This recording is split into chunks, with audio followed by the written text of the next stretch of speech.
Hello there, a very good evening and welcome to another edition of Face to Face. We're in the run-up to a very crucial election here in Sri Lanka, an election that will determine the future of the country, an election that the people have been waiting for since the Aragalaya ousted a sitting president here in Sri Lanka and threw out an entire government, and subsequently an interim president took over, and we've been running under that president for so long. So people have been really waiting for this election. But then the next question that comes up is, what now?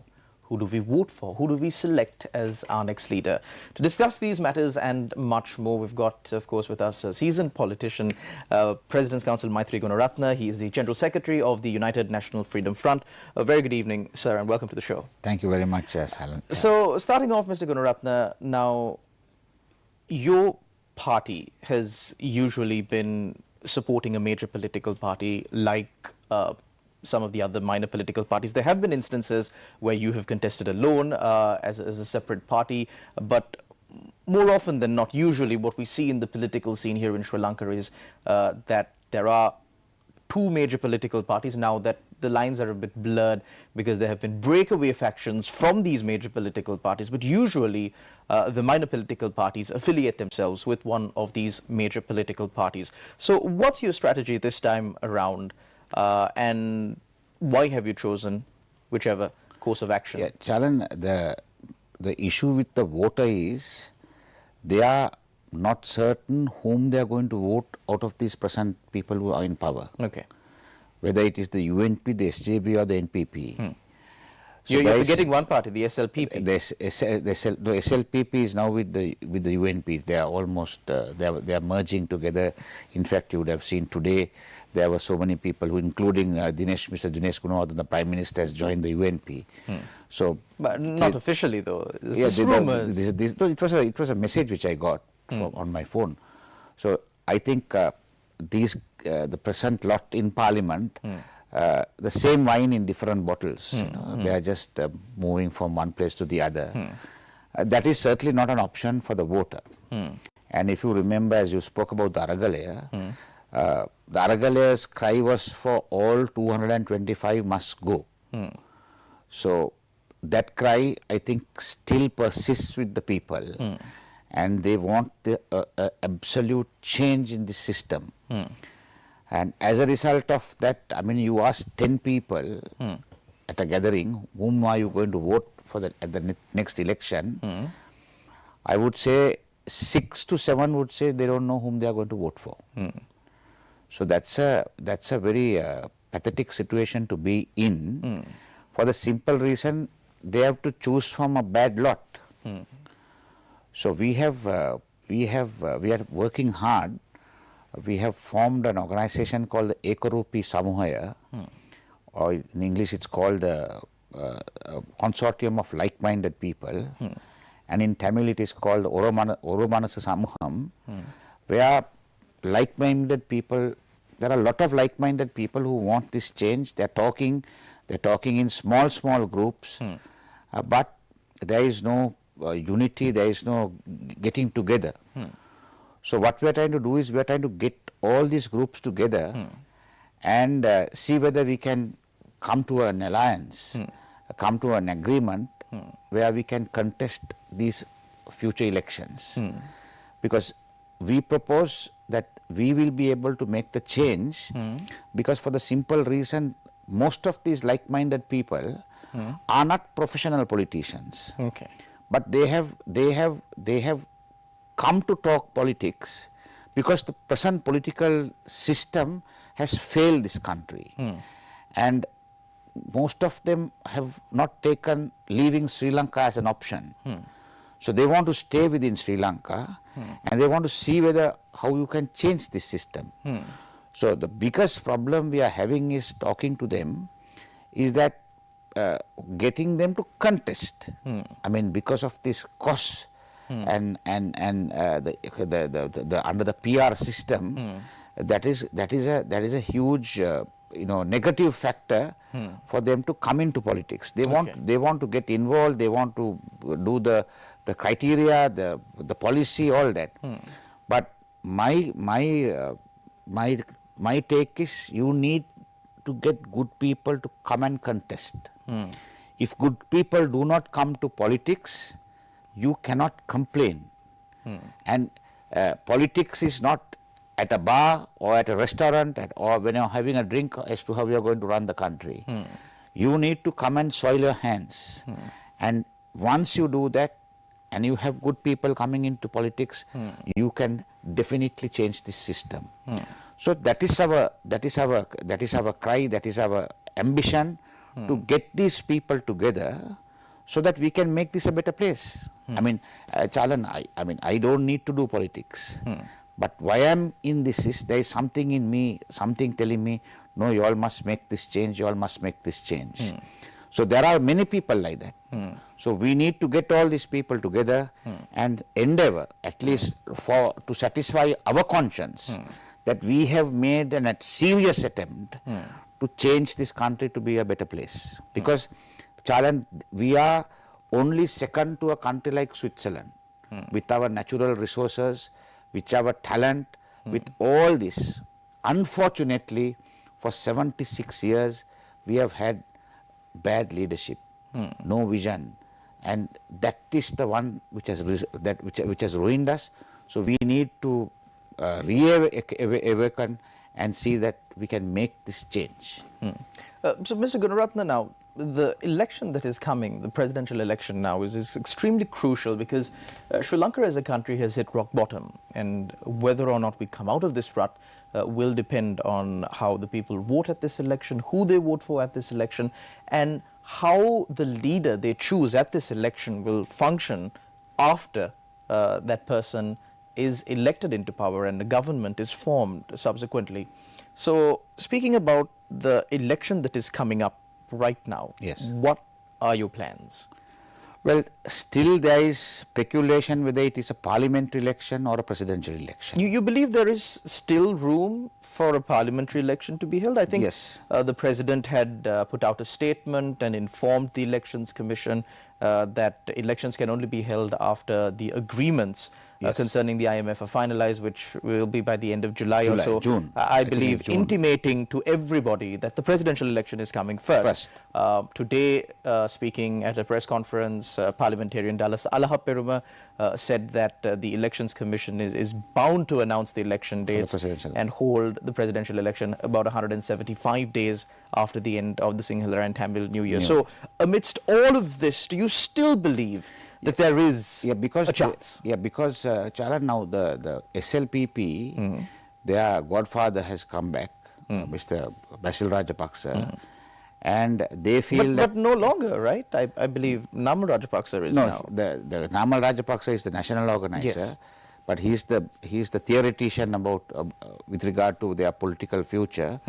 So they feel that if they go in for a parliamentary election right now, since they have quite a large amount of members in parliament, if they go in for a parliamentary election right now, that they will be able to secure more seats than waiting for a presidential election, waiting for someone else to be made president and then going for an election. So, well, they have the potential, because you need a simple majority even in parliament to pass a resolution saying, asking parliament to be dissolved. So, well, that is still an option. That is still an option, and I am made to understand that after the Sinhalese New Year, they are going to take a series of decisions with regard to whether they are going to stay and support Mr. Ranil Wickremesinghe or not. Because as it is, the SLPP has broken into about 3 groups, and so they don't want to further destabilize themselves, and they want to, I suppose, reunite and come into a parliamentary election and still secure a large amount of seats, which will enable them to make the king at the next election and next government, and then thereafter bargain and get whatever the positions they want. So that is a possibility. If that does not come through, then definitely we are going in for a presidential election. By October, I think the 1st of October, the presidential election should be done and dusted with. So coming back to my initial question, what are your plans for the immediate? Let's presume, since on a balance of probabilities, there's more chance that it will be a presidential election. So what are your plans? So we are also endeavoring to look for a candidate for the presidential election. It is an uphill task, but nevertheless, I feel now if you take the 2015 election, President Maithripala Sirisena was a new candidate who came and who was able to win. Well, he was technically not a new candidate. He has been in politics for the longest time. He has been in health minister at the time. No, correct. He was a dark horse. Yes. He was a dark horse. So I of course feel in this present condition, there is a lot of scope for someone to touch down on the blind side. And then that's what the people want, because I feel if Mr. Ranil Wickramasinghe is going to still break bed with most of the the SLPP members and all that, then that's not going to gain much traction. And I think even the SJB and the NPP they are having their, I mean, NPP they say that they are popular, but all these are all relative. And if as a civil society organization, as a group coming completely anew and trying to take the cry of the Aragalaya forward, if all of us can get together and bring someone to the forefront, I think that will be certainly an option. So do you think that whoever you are planning on bringing forward, yes, who you've not decided yet, would have a real chance at the presidential election? Well, it is an election which is based on various ethnic voting. Whether you can win the confidence of the Tamil votes, the Muslim votes, and bulk of the Sinhalese votes. So it is all done. It is all with confidence as to how confident are they going to be. Those communities going to be with this so-called proposed candidate whom we are trying to bring forward. So if that candidate can inspire that confidence in the people, I suppose, as opposed to the ones who are running, the hot favorites, this can make a huge difference. So, Mr. Gunaratne, you yourself have aligned yourself with these major political parties at some point in your political career. Yes. Why do you think that doesn't really work? Was it the policies? Was it the implementation? Why have you now completely just disregarded them and said, no, we can't do it with you, we need something fresh? No, Charan, if I may clarify your question, what you're asking is why, having been in a political party, why have you left and yes, having been affiliated to these major political parties, I was affiliated, why have you just... I was affiliated to the UNP. I was been elected in the UNP for 15 years, and what happened was, inside the UNP there was no inter-party democracy, and any kind of constructive criticism was taken as, if you are not with me or against me. So now that was one major problem in the UNP led by Mr. Ranil Wickramasinghe. And if you remember, from the time he took up leadership of the UNP, there was a mass exodus of people leaving the UNP and joining various other political parties. That is because there was he was not willing to listen, he was not willing to change his ways. And when I was one of the people in 2010, I said, the way you're going, if you go, you are going to bring the UNP to rock bottom. And in 2020, in the parliamentary election, ultimately the UNP got only one seat. So that those predictions, as young members of the UNP, we saw it coming, and we saw with every election the vote base was reducing, because he failed to attract the right people, give the right people the chance, give them the opportunity to go forward. So as a result of that challenge, we had no option. I mean, not that we left the UNP. The UNP, due to the fights, due to the suggestions, due to all that, we were removed. We were sacked from the UNP, and no nominations were granted. So there is a lot of power with the party leadership, and he decides who runs. He decides who is not going to run. So then, in 2015, when I was due for re-election, I was denied nominations. But I mean, although there was many invitations for me to join the SLPP at that time, President Maithri Rajapaksa. I chose not because I thought, this is the way forward, and I chose not to join any other political party. And then in 2018, because we have been working as a political group, as a political force, I registered my political party, United National Freedom Front. Yes. And within 2 weeks we contested, and we were able to get 30 members of the local government bodies. So I think that was a very, very great victory as a new political party. And then thereafter in 2019, when President Gotabaya Rajapaksa was voted in president, and we knew that this family bandism is going to start. And at that time, we all worked together and thought parliamentary election, 2/3 majority should not go to the SLPP. So due to that, we got into an alliance with the SJB and didn't want this 2/3 to go. But unfortunately, what happened was, if you remember, the Muslim members who are representing the Muslim parties, they defected, and they gave them that much needed 2/3 majority. Otherwise, Gotabaya Rajapaksa would have been in power, and the country would have never come upon these problems we are faced with today. Due to these defections and giving absolute power to the government, we have really shot ourselves in our foot. And these are the things which we need to stop. So having done that, even in the SJB, now I find, So SJB claims that they have the real essence of the United National Party. They say that they are the true UNPers. Sajith Premadasa and Ranil Wickremesinghe are two sides of the same coin. It's when it comes to listening and implementing, it's the same problem. Because I have worked very closely with Mr. Sajith Premadasa, and I have seen, he also does not listen. So ultimately, you can see what is going to happen with him, because from what I know, all my friends are still in the SJB, and they are very, very upset and cut up of what is happening, because you can see these guys are from one side jumping to the other, and automatically when you go there, you get special and preferential treatment, and the guys who have been struggling to keep the SJB alive are now being pushed backwards, and new faces are getting new places. So these are things which are creating a lot of disenchantment in the SJB as well. So speaking of all the major political parties in Sri Lanka really going through massive turmoil, the Sri Lanka Freedom Party is almost no more.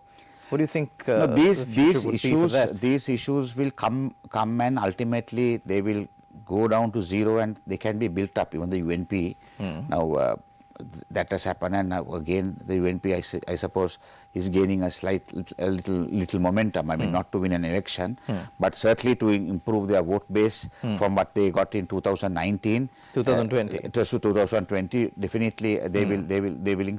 So that this happens, Chalan, because I of course feel that even President Sirasa, even President Maithri Rajapaksa, after they have finished their term, they have gone to the zenith of their political ambitions of becoming the president of this country. President Maithri Rajapaksa, twice president, and they should retire and play a secondary role thereafter. But they don't seem to be wanting to leave the political the game or the ring. They are forcing themselves to come back. And there again, there is no opportunity for aspiring leaders to emerge there. So when that happens, there is disenchantment. When that happens, people are not happy. They want to. There is chaos. So that is the chaos which the SLFP is facing now. So what has to happen is, after your time is done, after you have served your term. And being the president of this country, Chalan, is a great achievement. It's a great achievement. Only one person in this 22 million is able to do that. So once you have got to that place and you have served your term, you must call it a day. Now you can see people like Barack Obama. Bill Clinton. I mean, they are so magnanimous. They have served their term. They have served 2 terms. And they are leading lives of normal citizens. You can see them. I've seen them. Their children working normal jobs. Normal jobs. You know, so that is the culture we need to bring to this country.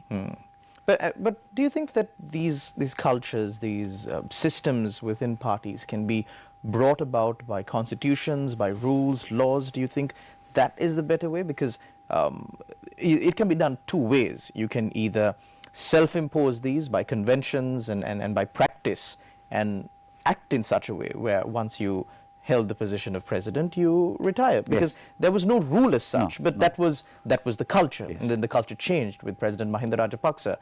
So what do you think is more effective, bringing in rules saying that, you know, once you become president, you can no longer hold leadership of the party, you need to retire, you know, and give way to better leadership or new leadership? Do you think that is a better way, or, you know, culturally understanding? And one thing is, Jalan, we need to get a better material to come into parliament and hold political office. The material is of very poor quality, and I think that is why we are today named as a bankrupt country. So we need to get, as I always say, good people must come into politics. Even Mr. Lee Kuan Yew of Singapore, he also always insisted that if good people who can contribute to this country don't come and help, then of course it's going to be a Herculean task. So when they don't come, obviously these guys who have become president think they are indispensable. Think they are indispensable. They think that they are always wanted. And the other thing is, Chalan, there is so much of corruption which they have perpetrated, and they have benefited personally. They don't want to let it go. And the other thing is, the corruption during the Mahinda Rajapaksa regime, the net was getting wider and wider with every passing month. So more and more people were corrupt. More and more people made money from illegal ways. So more and more people wanted him to stay because of their source of income. Source of income would have been taken away. So these are the issues. So what we need is, I think, more than laws and systems, we need good men. We need independent, we need men who love the country, who are patriotic, who want to do something for the country. And other thing is, Chalan, it is all about passion. You have to be passionately wanting to do something for the country. Otherwise, I mean, you would know manifestos. We have had manifestos and manifestos all along our 76 years. I mean, if 10% of those manifestos were implemented, this would have been a Switzerland. Right? But unfortunately, those manifestos were a joke. They were just given to hoodwink the people. But all what we didn't have was politicians with passion to take this country and to deliver on those manifestos. Therefore, that is why I am repeating myself, if good people don't come into this game and take over this country, we cannot see the change we expect.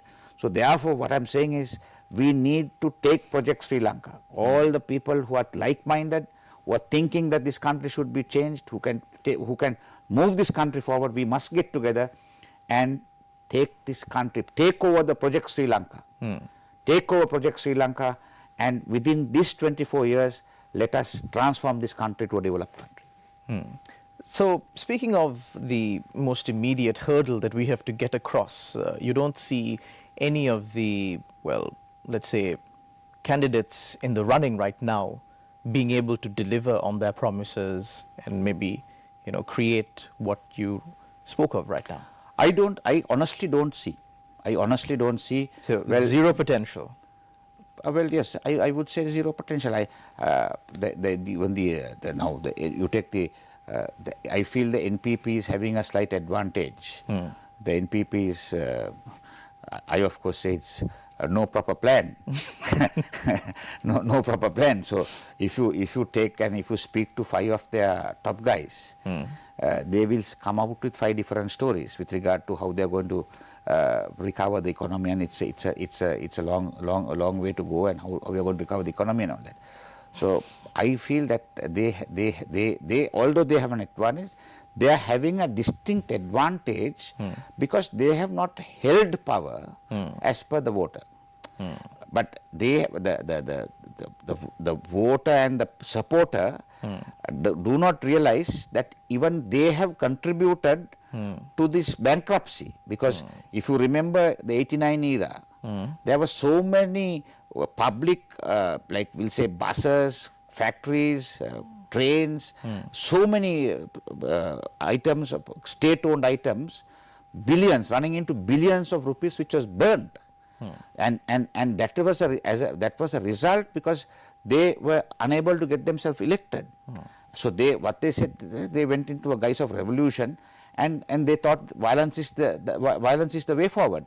But they now seem to be forgetting about all that, and what they are saying is the UNP and the SLFP, it's in its original form, are the ones who ruin the country. But I would beg to differ from that, because Chalan, whatever said and done, after 77, President Jayajayawardena, Mahabali, the economic, the open economic conditions, all that, they were able to change many things in the country. Then President Mahinda Rajapaksa, during his tenure, he finished the war, all that, and thereafter they started robbing.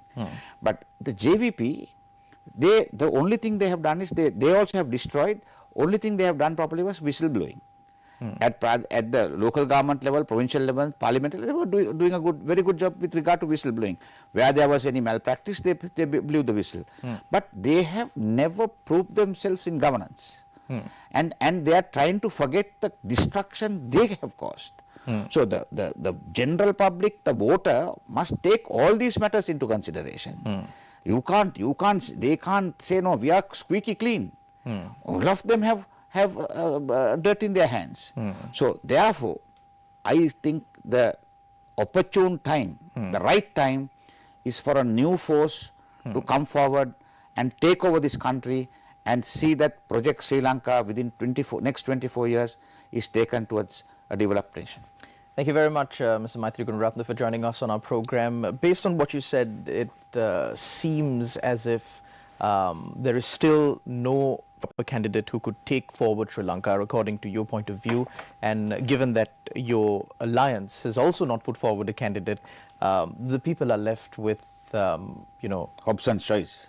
Yeah, the choices. You choose the lesser of two evils, if you will. And that has always been the case when it came to many elections in the past as well. But whatever said or done, you will have to choose, and you will have to choose from someone who is contesting for the election. And we will continue to keep you up to date on everything that's happening, the policies that they put forward, and you finally will be able to make an informed decision as to who should be appointed into this very, very important office that can either make or break Sri Lanka's future. Thank you very much for tuning in to another episode of Face to Face. Until we meet again, take care and God bless.